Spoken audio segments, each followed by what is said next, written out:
सरकारी तिजोरीचा वापर हा स्वतःच्या फंडासाठी वापरला, सरकारी यंत्रणांचा वापर केला, तरीसुद्धा गद्दारांना महाराष्ट्रामध्ये थारा मिळणार नाही आणि त्या ठिकाणी जो 400 पारचा नारा दिला होता ते स्वप्नभंग करण्याचं काम महाराष्ट्राने केलं। लेकिन झटका जो इनको लगा सन्माननीय अध्यक्ष महोदय, 240 सीट के बदले इनको 440 वोट का झटका लगा और इनको अपेक्षा नहीं थी कि जनता हमें इतना बड़ा झटका देगी।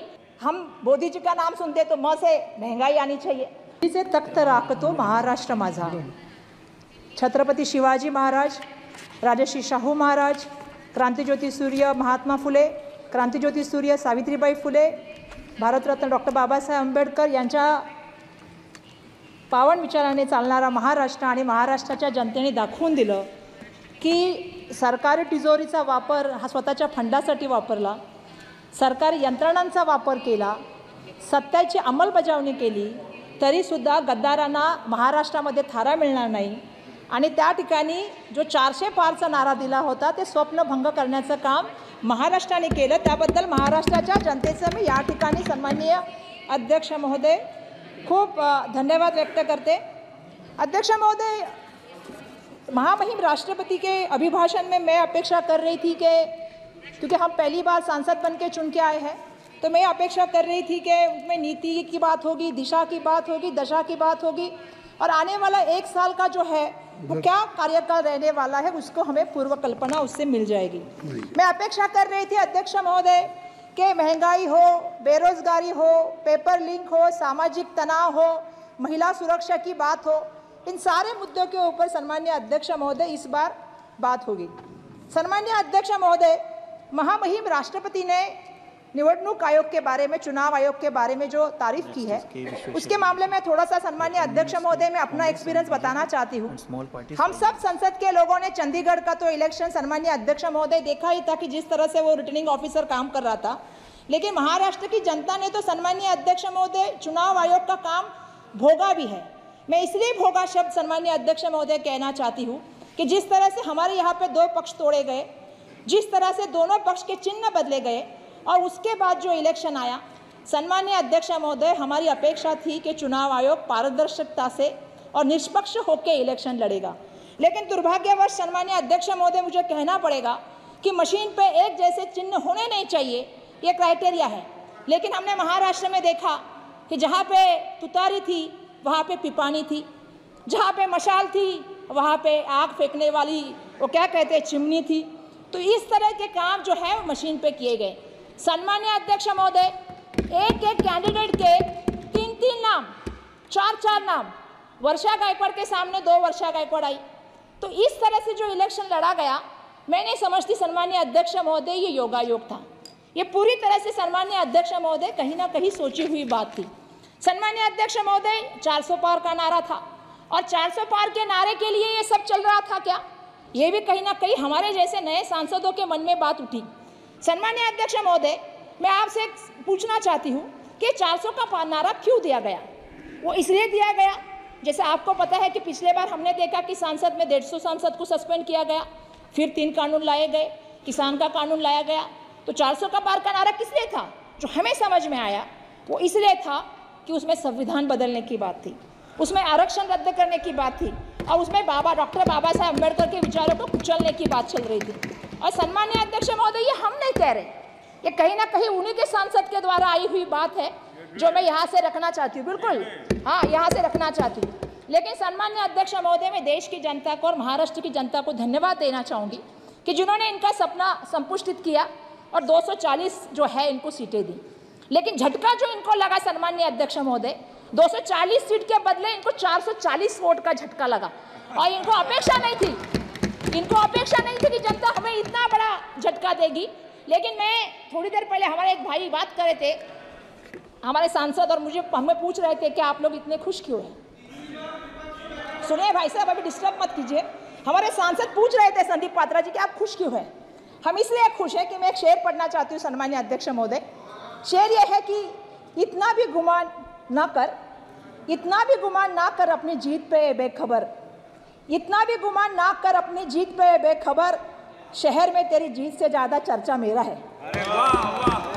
तो मैं ये कहना चाहती हूँ सम्मानीय अध्यक्ष महोदय कि हमारा चर्चा इसलिए है क्योंकि हम संविधान की बात कर रहे हैं, हम देश के लिए लोकशाही की बात कर रहे हैं, हम लोगों के हित की बात कर रहे हैं। सम्मानीय अध्यक्ष महोदय, मैं आपसे कहना चाहती हूँ महंगाई के ऊपर, हम मोदी जी का नाम सुनते तो म से महंगाई आनी चाहिए, और जब महंगाई की बात आती है तो आपको पता है कि बढ़ती महंगाई महिलाओं के लिए और हमारे देश के लिए आज सबसे बड़ी समस्या बन गई। सम्मानीय अध्यक्ष महोदय, कितने अफसोस की बात है सम्मानीय अध्यक्ष महोदय, यहाँ हम सब महिलाएं बैठी है और इस अभिभाषण में महंगाई के का एक शब्द यहाँ पे उपस्थित नहीं किया है। सम्मानीय अध्यक्ष महोदय, जिक्र ही नहीं है इस पूरे भाषण में। आज कमर तोड़ महंगाई के आज गरीब है, मध्यम वर्गीय परिवार है जिनका जीना मुश्किल हो गया। सम्मानीय अध्यक्ष महोदय, आज रोज दुगनी तिगनी जो है सम्मानीय अध्यक्ष महोदय, रात चौगनी जो है वो महंगाई बढ़ रही है, और सम्मानीय अध्यक्ष महोदय इसका शब्द इस अभिभाषण में नहीं है, ये मुझे सबसे बुरा लगा है।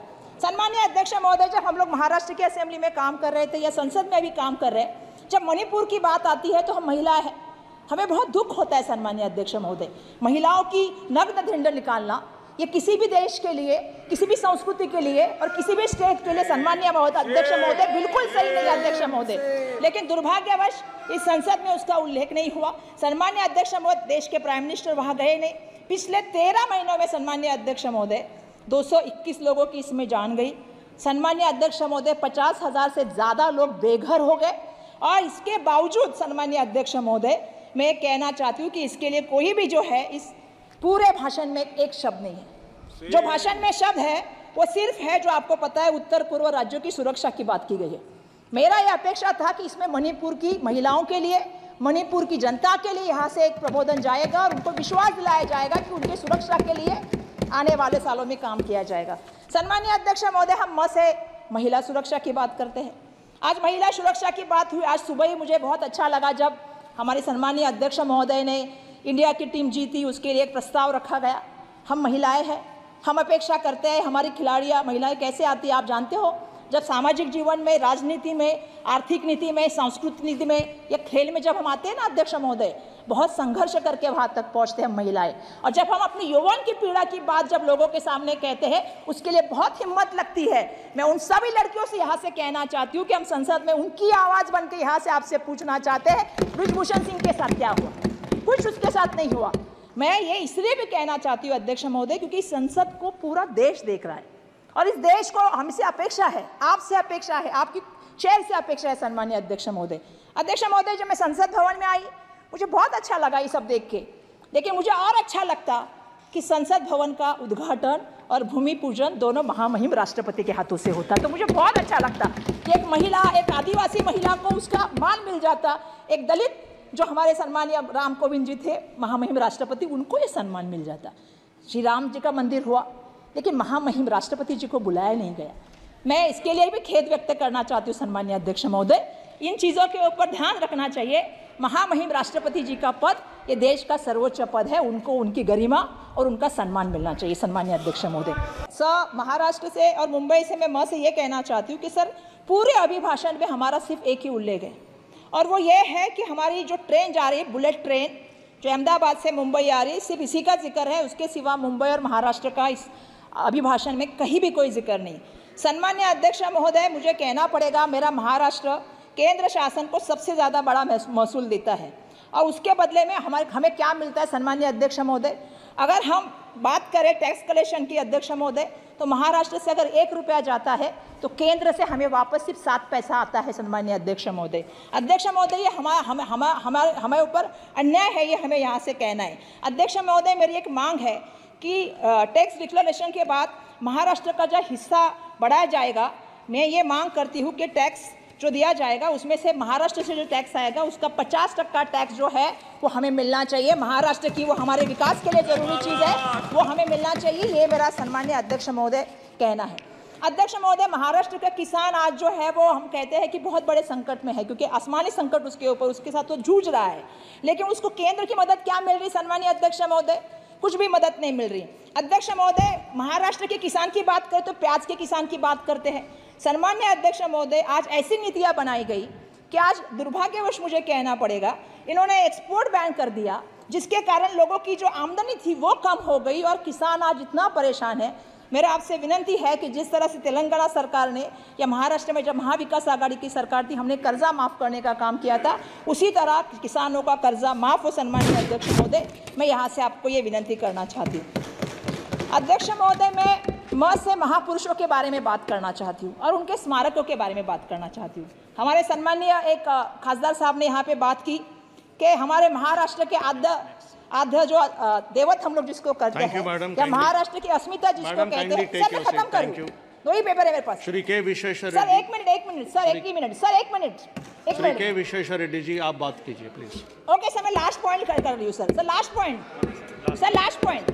लास्ट पॉइंट कि महाराष्ट्र के जो हमारे आराध्य देवत है या हमारे जो अस्मिता है छत्रपति शिवाजी महाराज, इनके अरबी समुद्र की स्मारक की बात हुई थी और देश के प्राइम मिनिस्टर ने 24/12/2016 को इसका जल पूजन किया था। सम्मानीय अध्यक्ष महोदय, अभी तक काम शुरू नहीं किया शिव स्मारक का। सम्मानीय अध्यक्ष महोदय, भारत रत्न डॉक्टर बाबा साहब अम्बेडकर जी के स्मारक का जो है वो इंदू मिल का भूमि पूजन 2015 को किया गया था, 11/10/2015 को। अभी तक उसका सिर्फ 30% काम हुआ है। सम्मानीय अध्यक्ष महोदय, ये हमारे सबसे बड़े आराध्य देवत है, हमारी अस्मिता है, तो ये काम जल्द से जल्द होना चाहिए। ये मेरा यहाँ पे सम्मानीय अध्यक्ष महोदय है। बस मैं यही कहूँगी कि आपका बहुत बहुत